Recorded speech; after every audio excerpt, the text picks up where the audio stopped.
Layman's evangelical fellowship విశ్వాసమే విజయం అనుదిన ధ్యానములు జనవరి 8వ తేదీ. అపజయము లేని జీవితము జీవించుట. మీరు క్రీస్తుతో కూడా లేపబడిన వారైతే పైనున్న వాటిని వెదుకుడి. అక్కడ క్రీస్తు దేవుని కుడిపార్శ్వమున కూర్చుండి ఉన్నాడు. కొలస్సీలకు రాసిన పత్రిక 3వ అధ్యాయము 1వ వచనము. దేవుని రాజ్యములో నీవు జన్మించి ఉంటే ఒక గురి యొద్దకు వెళ్ళాలన్న స్వభావము నీలోనికి వస్తుంది. తిరిగి జన్మించుట మాత్రము సరిపోదు. మనలో దైవిక ప్రేరకాలు కలిగి ఉన్నాము. వాటికి మనము లోబడాలి. క్రీస్తుతో కూడా చనిపోయిన వారమైతే క్రీస్తుతో కూడా లేపబడిన వారం అవుతాము. దేవుని బిడ్డలముగా మనము చనిపోతున్నాము అంటే మనలోని జంతు ప్రవృత్తి చనిపోతుందన్నమాట. పరిశుద్ధాత్ముడు మనలో ఆత్మీయ వాంఛలను కలిగిస్తాడు.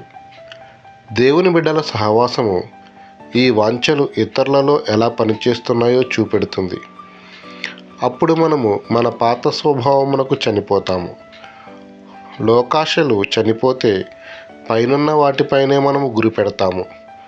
క్రీస్తుతో 50% చనిపోతే క్రీస్తుతో 50% లేపబడిన వారు. ఇది ఎంత సత్యము! మన దేశ నాయకుల నుండి కొంతమంది మారు మనసు పొందే వరకు వస్తారు, వారు అక్కడే ఆగిపోతారు. మన క్రైస్తవ సంఘము నుండి కూడా మరి ఇతర ఆశలను విచారము అలానే ఉంచుకుంటారు. ఈ దొడ్డివి కానీ వారిలో చేస్తున్న పాత స్వభావము చావడాన్ని నిరోధిస్తారు గనుక వారి ఆత్మీయ జీవితం బాధాకరంగా ఉంటుంది. దేవుడు నిన్ను క్రమశిక్షణలో పెడతాడు. నీలోని లౌకిక మనుష్యుడు చనిపోవాలి. క్రీస్తు నీలో ఎంతగా ప్రవేశిస్తాడో అంతగా నీవు చనిపోతావు. అంతగా సంపూర్ణ పునరుద్ధాన జీవితాన్ని నీవు పొందుతావు. నీ జీవము పరలోకపు వాటిని గూర్చి బోధింపబడుతుంది. రసాయన శాస్త్ర ప్రయోగశాలలో ప్రయోగం మొదలుపెట్టినప్పుడు కొన్నిసార్లు మన వ్రేళ్లను కాల్చుకుంటాము, కానీ అది మనకు మంచి అనుభవాన్ని నేర్పుతుంది.